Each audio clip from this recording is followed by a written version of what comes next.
గత election notification నుంచి కూడా మేము ఎలక్షన్ కన్నా ముందు కూడా అనేక మార్లు రాష్ట్ర ప్రభుత్వానికి అదేవిధంగా ప్రతిపక్ష పార్టీలకు అదేవిధంగా టీచర్ యూనియన్లకు కూడా మేము రిక్వెస్ట్ చేయడం జరిగింది.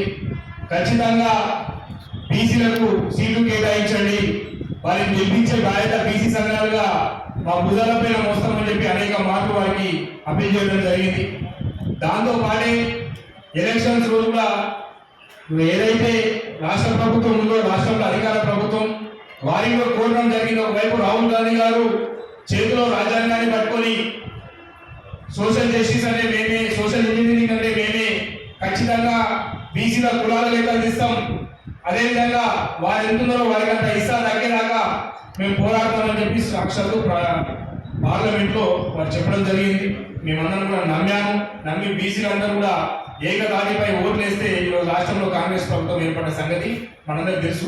కానీ దాని తర్వాత పరిణామాలు ఎక్కడో మారిపోయి కనీసం అసెంబ్లీ సెగ్మెంట్లో అన్యాయం చేశారు, అదేవిధంగా పార్లమెంట్ సెగ్మెంట్లో అన్యాయం చేశారు, అదేవిధంగా నామినేటెడ్ పదవులలో కూడా బీసీలకు అన్యాయం చేశారు. మళ్ళీ ఎమ్మెల్సీ స్థానానికి వచ్చేసరికి కూడా వారి సామాజిక వర్గానికి చెందిన వారికి కేవలం 4% ఉన్న సామాజిక వర్గానికి చెందిన వారికే కేటాయించారు తప్ప ఆయన కాంగ్రెస్ పార్టీలో సభ్యత్వం లేదు, అదేవిధంగా కాంగ్రెస్ పార్టీ కోసం కొట్లాడినోడు కాదు, అదేవిధంగా రాష్ట్ర అధికారంలోకి వచ్చినప్పుడు ఆయన పాదవులు లేదు, కేవలం డబ్బుల సంచులకు మాత్రమే చూసి ఆల్ఫోన్స్ నరేందర్ రెడ్డి గారికి ఎమ్మెల్సీ కేటాయించారు. అదేవిధంగా టీచర్ ఎమ్మెల్సీ ఏమో వాళ్ళ మిత్రపక్షాలకని చెప్పి వారిపైన వదిలేస్తే పిఆర్టీయూ యూటీఎఫ్ అనేక ఉన్న వారి సంఘాలలో కేవలం రెడ్డిల కోసమే సీట్లు కేటాయించి బీసీలకు అన్యాయం చేశారు. దాంతోనే సీనరయ్య ఆధ్వర్యంలో ఒక నిర్ణయం తీసుకొని అక్కడ టీచర్ ఎమ్మెల్సీలో ఉన్న నల్గొండ అక్కడ జరగబోయే ఎన్నికల్లో ముఖ్యంగా బీసీ సంక్షేమ సంఘం జాతీయ సీనన్న గారి నాయకత్వంలో బీసీలందరినీ ఈ మూడు ఎమ్మెల్సీ ఎన్నికల్లో ముగ్గురిని బీసీలని ఎమ్మెల్సీ చట్టసభలకు పంపించే విధంగా గత ఈ నెల రోజుల నుంచి ఊరూరా తిరిగి ప్రచారం చేస్తూ గెలిపియాలని కోరడం జరిగింది. దానిలో భాగంగానే మీరు చూసుకున్నట్టయితే గ్రాడ్యుయేట్ అంటే కరీంనగర్ గ్రాడ్యుయేట్ మిత్రులందరికీ నేను ఒక్కటే విజ్ఞప్తి చేస్తా ఉన్నాను.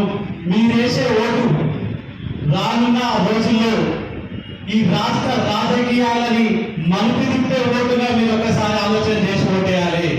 తెలంగాణ ఉద్యమంలో తెలంగాణ బిడ్డల్ని ఎట్లయితే గెలిపించుకున్నాం అనుకున్నారో ఈ రోజు బీసీ ఉద్యమంలో బీసీ ఓటర్కి ఓటేసి ప్రసన్నారి కృష్ణ గారు గెలిపిస్తే ఈ రాష్ట్రంలో బీసీలు రాజ్యాధికారం వైపు ప్రయాణించే అవకాశం ఈ రోజు మీ దేశం ఓటు నుంచే స్టార్ట్ అవుతుంది. ఇది ఒక ప్రపంచంగా అయ్యి మీ నుంచి స్ఫూర్తి పొంది రానున్న రోజుల్లో బీసీల రాజ్యాధికారం వైపు ప్రయాణించే అవకాశం ఉంటుంది. కాబట్టి మీ అందరికీ చేతులు జోడించి విజ్ఞప్తి చేస్తా ఉన్నాను, ఒక బీసీ బిడ్డను గెలిపించాలని కోరుతా ఉన్నాను. అదే కాకుండా టీచర్ ఎమ్మెల్సీలు టీచర్లు అయితే మీ అందరికి ఎప్పుడు తెలిసిందే, వాళ్ళే 10 మందిని ప్రైవేట్లు చేస్తున్నాము. కాబట్టి మీరే ఈ రానున్న రాత్రి ఈ స్వతంత్రం వచ్చి 75 సంవత్సరాలైన ఈ తెలంగాణ ఆంధ్రప్రదేశ్ రాష్ట్రంలో ఒక బీసీ ముఖ్యమంత్రి కాలేకపోయాడు.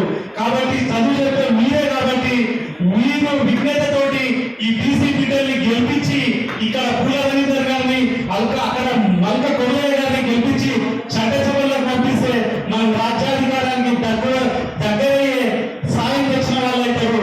మీరు ఒక్కసారి ఈ బీసీ ఉద్యమం గురించి మీరు తెలుసుకున్నట్టయితే మొన్న నిన్న మీరు స్టేట్మెంట్ చూసి కవిత వాళ్ళ పార్టీకి సంబంధించిన వాళ్ళు ఎవరు లేకున్నా పర్లే, కానీ ఎక్కడ బీసీ బిడ్డలు